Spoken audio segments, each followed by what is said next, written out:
ரஞ்சினி வெளியூரில் இருந்தாள்.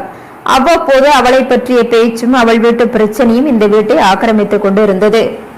ஆனால் இப்பொழுது ரஞ்சினி பெட்டி படுக்கையுடன் நிரந்தரமாய் வந்துவிட்டாளே, இனி இந்த வீட்டின் முகமும் சுகமும் எப்படி இருக்கும்?